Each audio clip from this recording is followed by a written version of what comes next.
Chairman صاحب،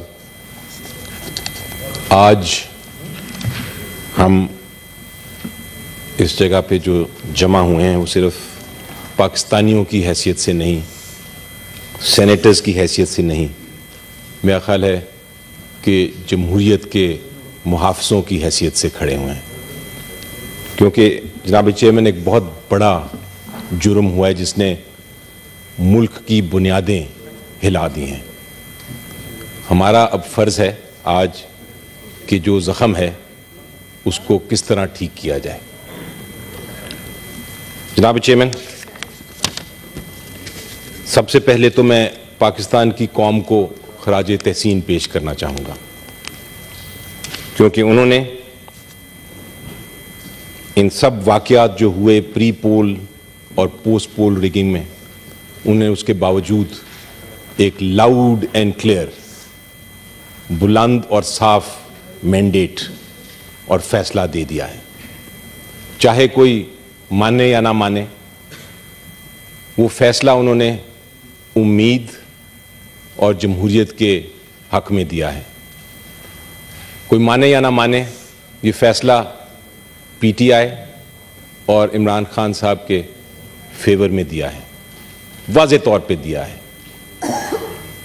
آپ اگر پری پول ریگنگ کی بات کرتے ہیں اور پوسٹ پول ریگنگ کی بات کرتے ہیں تو لوگوں کے سامنے بڑی مشکلات تھیں، لیکن پاکستان کے نوجوانوں نے ایک انقلاب لے آئے ہیں۔ It is a revolution sir, it is a revolution of hope and in favour of democracy.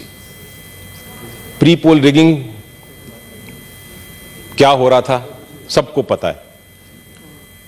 ایک جماعت کو ٹارگٹ کیا گیا، لوگوں کو ہراساں کیا گیا، ان میں خوف پیدا کیا گیا اس امید سے کہ شاید وہ ووٹ کرنے نہیں آئیں گے۔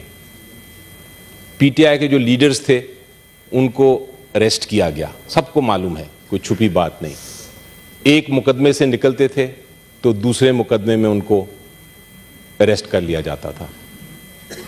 جب الیکشن کیمپین شروع ہوئی، سپریم کورٹ آف پاکستان نے اناؤنس کیا کہ 8 فروری کو الیکشن ہوں گے، تب سے لے کے الیکشن ڈے تک ایک بھی جلسہ نہیں کرنے دیا پی ٹی آئی کو۔ جب پی ٹی آئی کے کینڈیڈیٹس باہر نکلنے کی کوشش کرتے تھے، لوگوں کے ساتھ، عوام کے ساتھ ملاقات کرنے کی کوشش کرتے تھے تو ان کے گھروں میں ریڈز ہو جاتے تھے، ان کو نامینیشن پیپرز فائل نہیں کرنے دیے گئے۔ میں اپنی جو دوسری جماعتیں ہیں ان کو اگر ان کی اس پچھلے 30 دن کی تاریخ دیکھوں تو بڑے بڑے جلسے کیے ان سب نے۔ ایک طرف جلسہ ہو رہا ہوتا تھا ایک اپوننٹ پولیٹیکل پارٹی کا، تو دوسری طرف سیکشن 144 لگ جاتا تھا کہ پی ٹی آئی کا جلسہ نہ ہو۔ یہ تھی پری پول ریگنگ۔ اور پھر سب سے بڑا جو ظلم، سب سے بڑا جو گناہ، سب سے بڑا جو زخم جمہوریت کو ڈالا گیا، وہ الیکشن سے کچھ دیر پہلے پی ٹی آئی کا سمبل لے لیا گیا۔ پی ٹی آئی کا سمبل جو لیا گیا اس کا مقصد یہ تھا کہ لوگ کنفیوز ہو جائے، پبلک، عوام جو ہے پی ٹی آئی کو ووٹ نہ کر سکے، لیکن اصل میں یہ عوام کی جو بنیادی حق تھا وہ ان سے چھینا گیا۔ اور میرا خیال ہے میرے جو ساتھی ہیں پیپلز پارٹی والے، ان کو یاد ہوگا کہ ایک جب قانون پاس کیا گیا تھا اور اس قانون میں یہ کہا گیا تھا کہ ایک پولیٹیکل پارٹی جو سیاسی جماعت ہے وہ سمبل اس کو نہیں ملے گا، تو محترمہ بے نظیر بھٹو شہید نے ایک کیس فائل کیا جو ہماری جورسڈکشن کا ایک بڑا فیمس کیس ہے، بڑا مشہور کیس ہے، اور اس میں پورا سپریم کورٹ بیٹھا، سارے جج صاحب بیٹھے، اور انہوں نے کہا کہ سمبل جو ہے یہ کسی سیاسی جماعت کا حق نہیں، یہ لوگوں کا، یہ عوام کا ایک بنیادی حق ہے آرٹیکل 17 کے تحت، اور یہ کسی صورت میں نہیں چھینا جا سکتا۔ لیکن بہرحال وہ چھینا گیا، سپریم کورٹ آف پاکستان نے ججمنٹ دے دی، 3 ممبر بینچ بیٹھا، اور انہوں نے وہ جو 17 ممبر بینچ کی بے نظیر بھٹو ججمنٹ تھی اس کو ذکر بھی نہیں کیا۔ میری نظر میں یہ فیصلہ بالکل غلط ہے، اور اگر کسی نے اصل فیصلہ، درست فیصلہ دیکھنا ہے تو میں پشاور ہائی کورٹ کے جو 2 جج صاحبان تھے ان کے فیصلے کا ذکر کروں گا۔ وہ پشاور ہائی کورٹ کے 2 جج صاحبان جو تھے، ان کو خراج تحسین ہمیں پیش کرنی چاہیے۔ انہوں نے سمپل ایک بات کی، انہوں نے کہا یہ سمبل جو ہے یہ کسی بھی جماعت سے نہیں لیا جا سکتا، پی ٹی آئی چھوڑ دیں، کسی جماعت سے نہیں لیا جا سکتا، کیونکہ ہمارے لوگ سمبل کے بیسس پہ ووٹ کرتے ہیں۔ الیکشن سے ہفتہ پہلے ایک اور کوشش کی گئی، اور وہ کوشش تھی کہ 3 مقدمات میں عمران خان صاحب کو سزا دے دی گئی، پی ٹی آئی کے فاؤنڈر ممبر کو سزا دے دی گئی تاکہ وہ نااہل ہو جائیں اور لوگ جو ہیں وہ اتنے پریشان ہو جائیں کہ وہ ووٹ کرنے ہی نہ آئیں۔ 30 دن میں 3 کیسوں کا فیصلہ ہوا، اور یہ کلاسک اگزامپل ہے، یہ کلاسک مثال ہے مس ٹرائل کی، انفیئر ٹرائل کی۔ اور آج میں کہوں گا اپنے سارے ساتھیوں کو کہ اگر یہ کیسز سیٹ اسائیڈ نہیں ہوئے ہائی کورٹ کے ذریعے تو یہ ایک زہریلا تیر کی طرح ہر پولیٹیشین کے لیے نقصان دہ ہوگا۔ یہ کیسز جو ہیں، اس طرح کے مقدمے، اس طرح کے مس ٹرائل جس میں ٹرائل ہی نہ ہو اور سزا سنا دی جائے، جس کو وچ ہنٹ کہا جاتا ہے، یہ ہر سیاستدان جو ہے اس ملک کا وہ سفر کرے گا۔ اور جو آج ہنس رہے ہیں یا سپورٹ کر رہے ہیں ان 3 کیسز کی سزا کو، کل یہ سزائیں ان کو بھی اسی طرح مل سکتی ہیں۔ ان کیسوں میں ہوا کیا سر؟ آج سے 1600 سال پہلے آپ نے سنا ہوگا وچ ہنٹ کا جہاں سے لفظ آیا تھا۔ 1600 سال پہلے عورتوں کو پکڑ کے کہہ دیتے تھے کہ یہ ڈینے ہیں، ان کو سزا دے دو۔ اس کو وہاں سے وچ ہنٹ کا لفظ پیدا ہوا کہ ٹرائل کے بغیر سزا دینا۔ یہ تینوں کیسز ٹرائل کے بغیر سزا دی گئی۔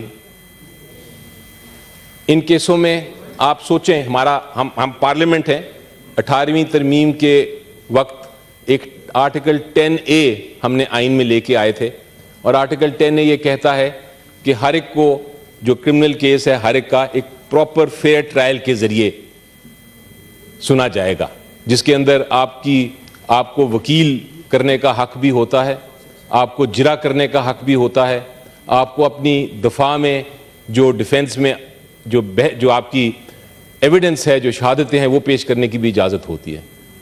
لیکن اس کیس میں کیا ہوا، ان تینوں کیسوں میں، کہ عمران خان صاحب کے وکیلوں کو بند کر دیا گیا کمرے میں۔ اڈیالہ جیل میں یہ کیسز چل رہے تھے، میں نے یہ خود وٹنس کیا کیونکہ میں بھی وٹنس کرنے گیا تھا وہ ٹرائلز۔ ان کے وکیلوں کو بند کر دیا گیا، اور ان کی جگہ عدالت نے زبردستی اپنے وکیل دے دیے۔ اور وہ وکیل کون تھے؟ وہ وکیل پروسیکیوشن کی ٹیم میں سے تھے۔ پروسیکیوشن کی ٹیم میں سے وکیل دے دیے ان کو، اور پھر ان کو جرا کرنے نہیں دی، ان کو شہادت پیش کرنے نہیں دی، ان کے وکیلوں کو جیل کے اندر سے آ کے ٹرائل میں پیش ہونے کی اجازت نہیں دی گئی، اور سزا ہو گئی۔ کوشش یہ تھی کہ اس سزا کی وجہ سے شاید لوگ پریشان ہوں گے، لیکن اس کا الٹا اثر ہوا۔ پاکستانی قوم نے یہ دیکھا کہ ناانصافی ہو رہی ہے، تو وہ لوگ بھی جو کہ شاید پی ٹی آئی کے ساتھ نہیں تھے یا عمران خان صاحب کے ساتھ نہیں تھے، انہوں نے بھی بھرپور آ کے الیکشن میں حصہ لیا۔ یہ ساری چیزوں کے باوجود خوف کی دیواریں توڑتے ہوئے 8 فروری کو بھرپور طریقے سے عوام نے ووٹ کیا، مینڈیٹ دیا اپنا، اور ایک ریولوشن لے کے آ گئے۔ لیکن بدقسمتی سے پری پول ریگنگ جب ناکام ہوئی تو رات کے اندھیرے میں پوسٹ پول ریگنگ ہم نے دیکھنے میں آئی، جہاں ہر ایک کو پتا تھا کہ ریزلٹس کیا ہیں، لیکن پھر وہ روکا گیا، انٹرنیٹ بند کیا گیا، ٹویٹر بند کیا گیا، میڈیا پہ کوریج بند کی گئی، اور ووٹس تبدیل کر کے جو ہارنے والے کینڈیڈیٹس تھے ان کو جتا دیا گیا. عوام کا مینڈیٹ جو تھا چوری ہو گیا ہے سر, اور یہ ہے ظلم جمہوریت کے ساتھ. میں یہ کہتا ہوں سر چیئرمین صاحب, بالکل ہمیں ضرورت ہے ہیلنگ کی, بالکل ہمیں ضرورت ہے آگے دیکھنے کی. یہ لوگ بات کر رہے ہیں کہ الیکشن ہو گیا آگے دیکھو, الیکشنز کم اینڈ گو, لوگ کہتے ہیں پھر نیکسٹ الیکشن کا انتظار کرو, لیکن یہ اتنی آسان بات نہیں. یہ معاملہ ہے عوام کے مینڈیٹ کو چوری کرنے کا, اور اگر آپ تاریخ دیکھیں تو جب بھی عوام کا مینڈیٹ چوری کیا گیا ہے اور ریولوشن کو روکنے کی کوشش کی گئی ہے تو انارکی ہے. مجھے ڈر لگتا ہے, مجھے خوف ہے کہ یہ چیز کسی کے کنٹرول میں نہیں رہنی. اگر یہ مینڈیٹ واپس نہ لیا گیا تو میں آج سوچتا ہوں,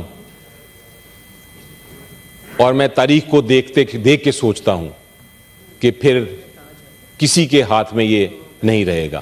آج آپ کوشش کر لیں گے کہ ایک ایسی حکومت بنا لیں جس کے پاس لیجٹیمیسی نہیں ہوگی, لوگوں کا مینڈیٹ نہیں ہوگا, تو وہ حکومت ناکام رہے گی.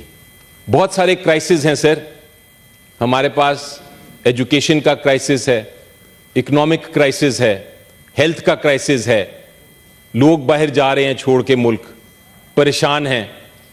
یہ سارے کرائسس صرف اور صرف وہ لیڈرشپ ان کو حل کر سکتی ہے جن کے پیچھے عوام کا مینڈیٹ ہو, جن کے پیچھے لیجٹیمیسی ہو.